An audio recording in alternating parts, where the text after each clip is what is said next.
Nia Bravo, and this is From the South.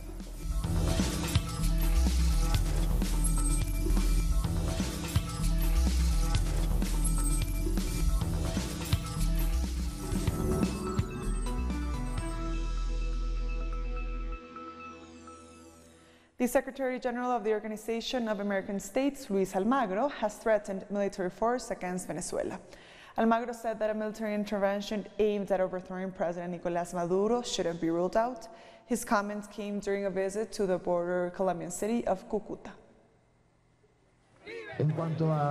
As for military intervention to overthrow the Nicolás Maduro regime, I think we should not rule out any option. The Nicolás Maduro regime is perpetrating crimes against humanity and violation of human rights. People are suffering because of the exodus. We should not rule out any action. Vice President Delcy Rodriguez condemned the statement. She says Venezuela denounced this threat in the United Nations and other international bodies. She also said this intervention attempt puts peace in the region at risk. On his part, former Spanish Prime Minister José Luis Rodríguez Zapatero has blamed the U.S. for the Venezuela migration flow. He says the sanctions imposed by the U.S. are responsible for it. The former Spanish Prime Minister also made a call for countries in the region to dialogue. Another group of Venezuelan migrants are returning home from Ecuador. Around 90 Venezuelans are going back home this Saturday afternoon under the Return to the Homeland plan boosted by the government. Around 3,000 Venezuelan migrants have been repatriated to their country in the last 3 weeks. This is an opportunity for all the Venezuelans who believe in their country and want to build their future in Venezuela. Venezuela is a country of all Venezuelans, and we should all work together to make it move forward. I feel blessed by this plan. Can you imagine? I returned to my homeland because I was wrong. I should never have left my home. Our correspondent in Quito, Denise Herrera, has more. Hello, yes, indeed, as you can see behind me, Venezuelan people are coming back today to the country as part of the Venezuelan government's return to homeland plan. This plan was implemented by the government of Venezuela after several allegations of xenophobia and labor exploitation were public. Around 90 Venezuelan people are leaving today Ecuador as part of the government's return to homeland plan. It is expected the plane will arrive in Venezuela in this afternoon. In this afternoon, we should remember the second plane that left Ecuador as part of this Venezuelan part to return to homeland plan. So that is all we have for now. Back to you at the studio. Thank you, Denise, for your report. And at least 5 people have been killed and 8 others injured in Mexico City. Gunmen dressed as mariachi musicians opened fire at the touristic Garibaldi Square. The motive behind the crime hasn't been clarified yet. Mexico's capital has seen a surge in homicides since 2014 to record levels. You come completely relaxed and to have a good time, and then suddenly there are gunshots. You don't know if you are going to get back home. And we continue in Mexico as the country is commemorating its Independence Day. On September 15th, 1821, the Spanish were defeated in the War of Independence. Most of Central American countries also declared their independence. El Salvador, Honduras, Nicaragua, and Guatemala are also celebrating their National Day. But in Guatemala, Independence Day has been marked by protests against President Jimmy Morales. Social organizations have denounced the excessive presence of security forces during the celebrations. Guatemalans have taken to the streets to call on Morales to resign. And in Honduras, a demonstration in Independence Day has ended up in clashes. Social leaders denounced police repression during the protest. We have never been independent. We are in a country where we need to keep fighting for a real independence that we will achieve one day when we are able to expel all these dictators that have been manipulating our people. We'll be back here soon. Stay with us.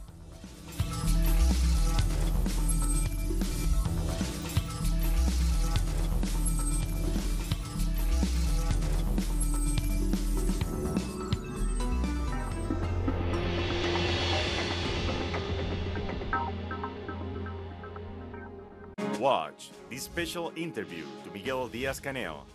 who will make unheard statements after being elected as president of Cuba. From La Habana, Cuba, conducted by Patricia Villegas. Special interview, Sunday, only on Telesur.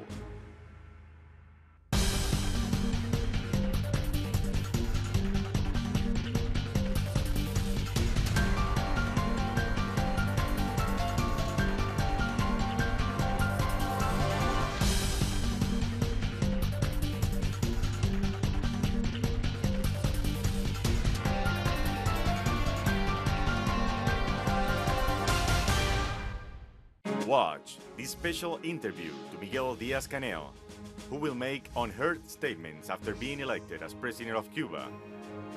From La Habana, Cuba, conducted by Patricia Villegas. Special interview, Sunday, only on Telesur. The Pakistani journalist Tariq Ali examines the mass media influence promoted by imperialism. Get access to the analysis of the socio-economic and political life of the whole South America on our screen and platform in English. A critical place committed to the truth to determine the major events that transform the world today. Mondays, only on Telesur.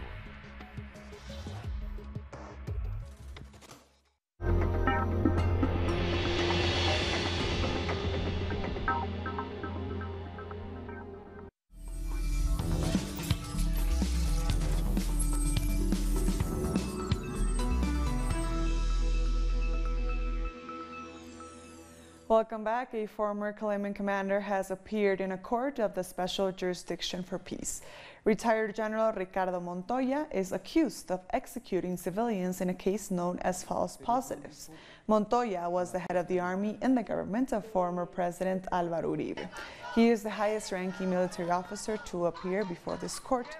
Activists have gathered to demand truth and justice. Let the truth be known about everything that happens. No more impunity. Please, we need to end this war.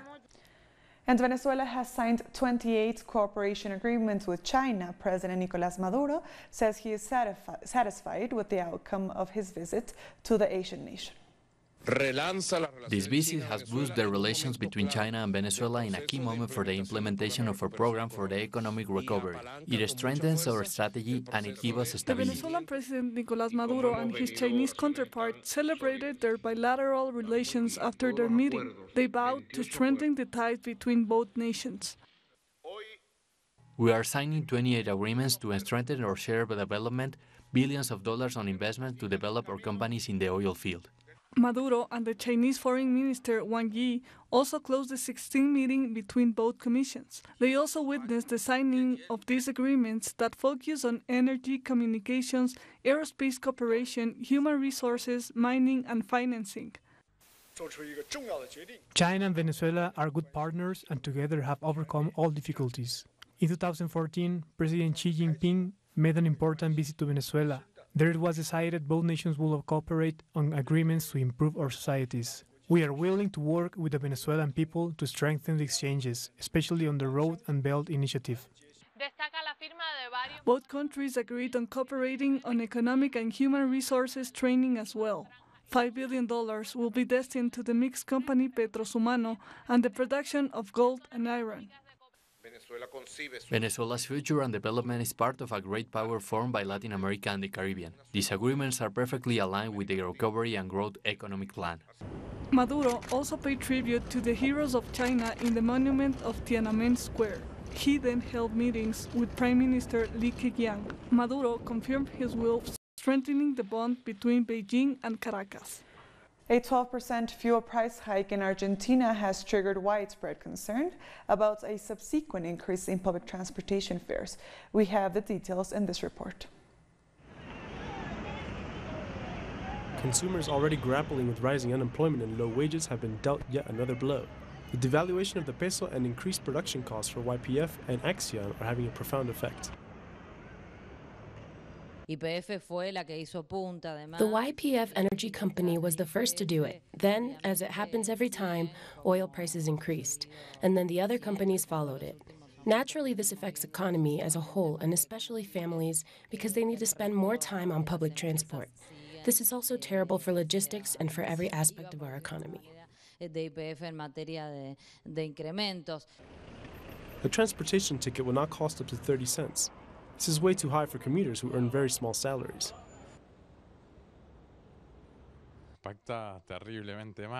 Every time when the value of dollar increases, the fuel prices also shoots up. Tariff on public services like transport, electricity, gas, and water increase too. Everything goes up but the salaries.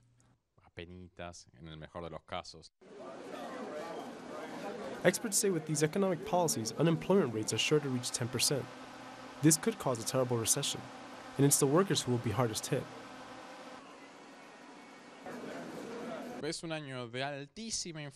This has been a year of high inflation. I think it will reach 50% and it will deeply affect our purchasing power. Unemployment has increased at a very fast rate, and numbers show that the industrial sector has lost 89,000 workers since 2015.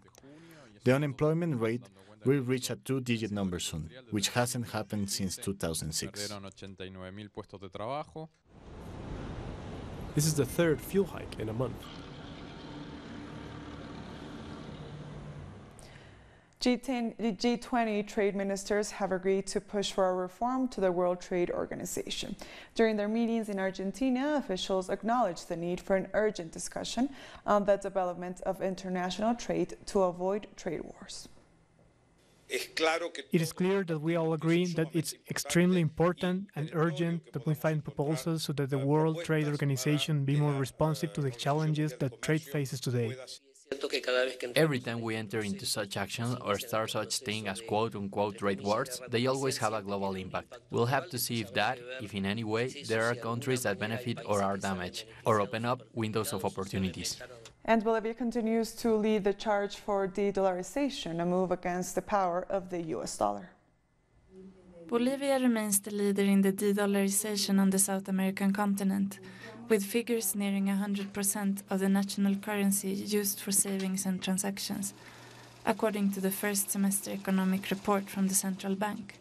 We can proudly say that at this time, more than 98% of bank loans are made in our national currency, and more than 87% of deposits in savings accounts are also made up of Bolivianos. This is something that no other country in Latin America has achieved before.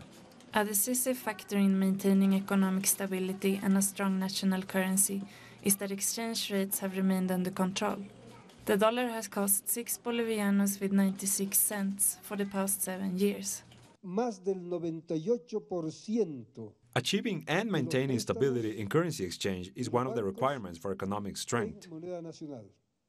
The stability of the national currency, the Boliviano, contributes to people's confidence.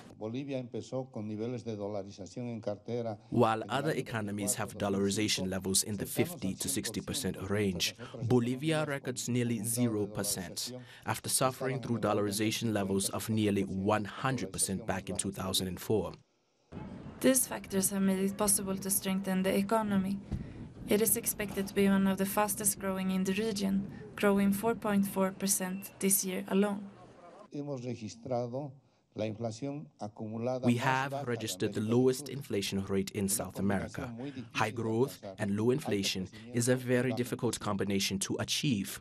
But data from August shows that credit disbursed through the financial system to the population is the highest ever.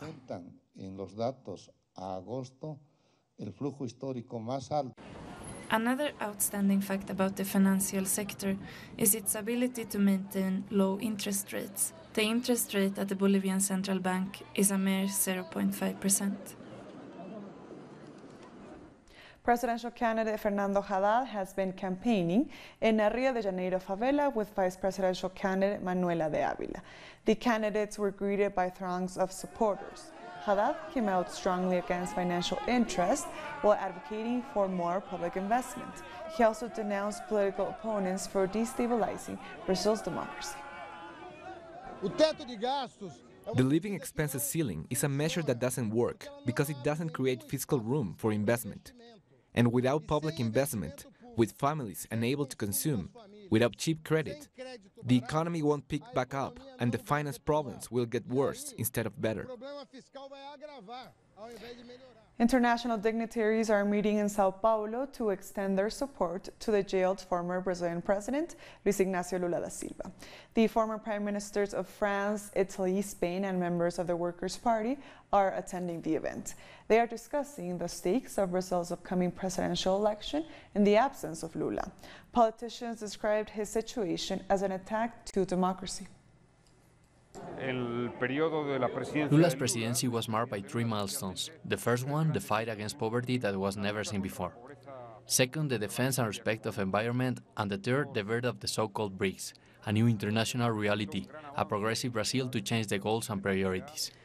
Chilean trans activist Alexa Soto is promoting action for the new gender law to include children and teenagers. The bill now allows trans people older than 14 to include their gender they identified with in their IDs. Children aged 14 to 18 need their parents' consent or legal guardians to make this change in their personal documents. It's very painful that they've taken away gender law coverage from teenagers, minors, who are the most vulnerable among trans people. When we are teenagers, we are always quite vulnerable when it comes to everything. Our emotions are much stronger and one is much more insecure. So it's very sad that it is more complicated for them.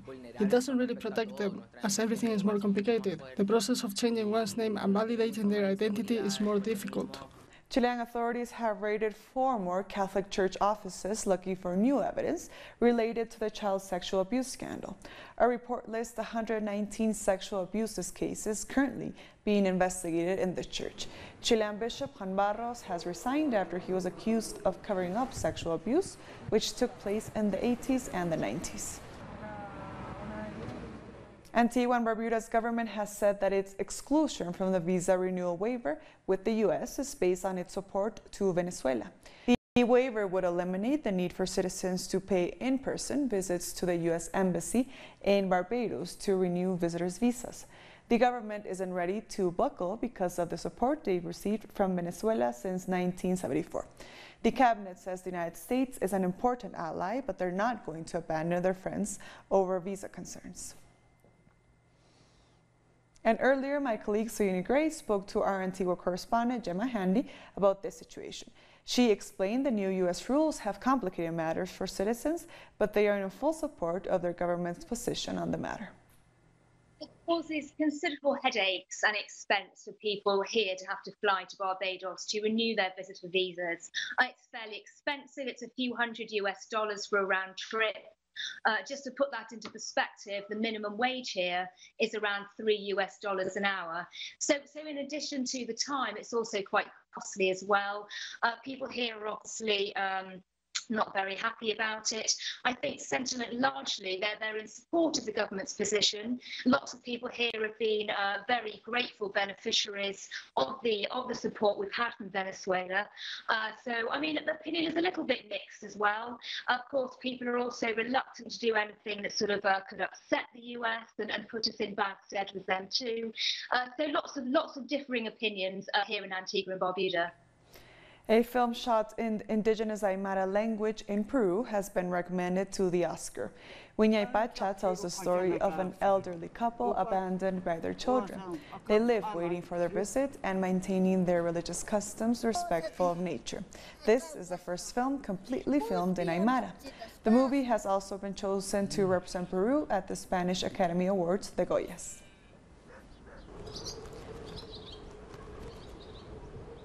Environmentalists are celebrating the International Whaling Commission's decision to reject the bid to return to commercial whale hunting. Anti-whaling nations led by Australia, the European Union, and the United States defeated Japan's proposal in a 41-27 vote. Activists say there is no future for commercial whaling. They want the Commission to focus on whaling conservation. One of Japan's main goals was to resume whaling for commercial purposes, and we are totally against that. We don't want this to happen in any way. It is totally unnecessary. A zoo in Colombia is celebrating the birth of a baby spider monkey. The San Fe Zoological Park in Medellin has showed off the newborn. The spider monkey weighs around 1 kilogram and is about 20 centimeters tall. This rare species is in critical danger of extinction. The San Fe Zoo now has 20 spider monkeys.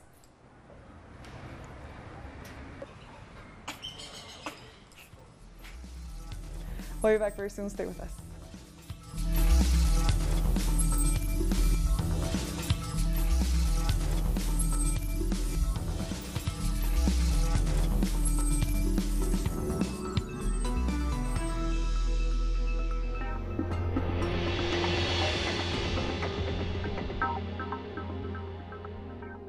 Watch this special interview to Miguel Díaz-Canel, who will make unheard statements after being elected as president of Cuba. From La Habana, Cuba, conducted by Patricia Villegas. Special interview, Sunday, only on Telesur.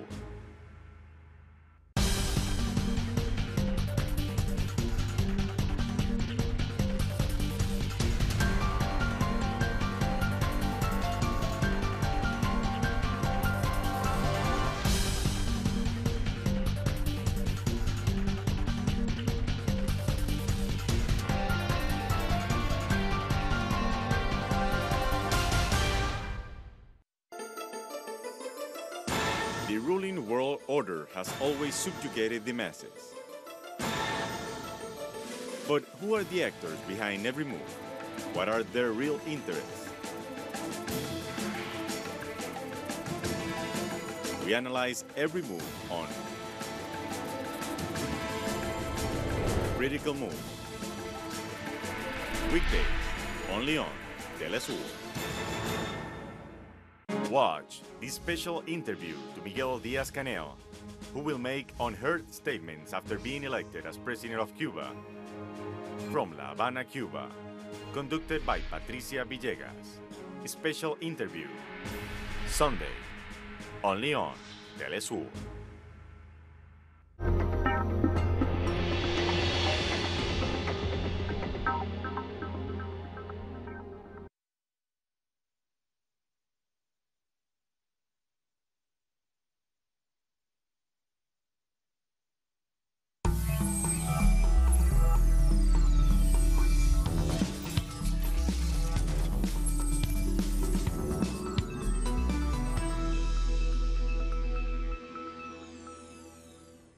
Welcome back. A funeral was held in Gaza for 12-year-old Shabi Abul Alq, killed by Israeli forces during protest. The boy was mourned at his home. Other 2 people were also killed, and at least 248 others were injured. The protests were part of the Great March of Return, a series of rallies calling for Palestinians to return to their pre-1948 homes. My God is my supporter and protector from the world and Israel.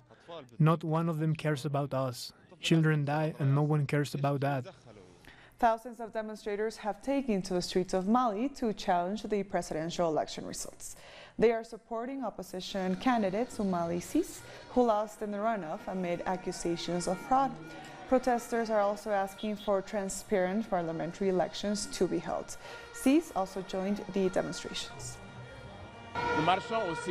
We are marching for the respect of the vote. We are marching for clean election in our country. We cannot continue to want to build a democracy on lies, on fraud, on administrative malpractice. We're still here to challenge what was done the day before the announcement of the results, to claim our victory for democracy as well. Voters have casted their ballots in the second round of Mauritania's parliamentary and local election. Experts say this race will test President Mohamed Ould Abdel Aziz's record before the presidential vote next year. The country has around 1.4 million people registered to vote. Rwanda's President Paul Kagame has pardoned top opposition figure Victoire Ingabire. She was freed along more than 2,000 prisoners. Ingabire returned from exile in the Netherlands intending to run for president in 2010. But she was arrested under charges of terrorism and treason and sentenced to 10 years of prison. She was also accused of questioning the government's narrative regarding the genocide of the Tutsi people in 1994. I have been in prison for 8 years, but I have kept myself informed of the current state of the country. The country is growing, and I am convinced that we can do much more by being united. Burundi has dismissed the UN Human Rights Council team that was investigated abuses in the country. Crowds marched in the capital to protest against the report by the UN mission. The report concluded that serious human rights violations continue in Burundi, including crimes against humanity. The investigation also found many violations were committed by intelligence services, the police, and the army. The Spanish parliament has voted in favor of moving the remains of the late dictator Francisco Franco. Our correspondent in Madrid tells us more. Spanish Parliament passed a law on Thursday to exhumate the dictator Francisco Franco's body. The law has approved with 172 votes for, 164 abstentions, and 2 against. These 2 votes belong to 2 Popular Party's deputies who made a mistake. Both right-wing Popular Party and citizens abstaining from voting. Votes supporting the law belong to the Socialist Party, Together We Can coalition, and Basque and Catalan nationalist parties. Popular Party and citizens said their abstentions are due to the lack of urgency with this law. The party is also saying this ruling is a cover to hide the government's bad management. The government instead says that their abstentions go against democracy and dignity. The law can be modified and negotiated. The government's goal is to negotiate with Franco's family for them to take care of the remains. The dictator's family says they don't agree with the exhumation and they will take care of the government to court. If the family and the government do not reach an agreement, the public authorities will have to take care of the body and give it to a decent burial. Popular Party also opposes to the exhumation and will try to find an unconstitutional appeal to the Supreme Court. The law has passed on Thursday amid cheerings in what the left parties consider to be an historical victory. Thank you, Adriana, for your report. Volunteers have cleaned up the Ramlet Al-Baida beach in Lebanon's capital, Beirut. This on the occasion of the International Coast Cleaning Day. The Lebanese Agricultural Research Institute says there is an alarmingly high concentration of chemical and bacterial contamination in this beach. Experts have warned this toxic combination is harmful to humans and also animals. And with that story, we've come to the end of this news brief. These and other stories, as always, you can find them on our website at telesurtv.net/English. And also join us on social media, on Facebook, on Twitter, and on Instagram. For Telesur English, I am Estefania Bravo. Thank you for watching.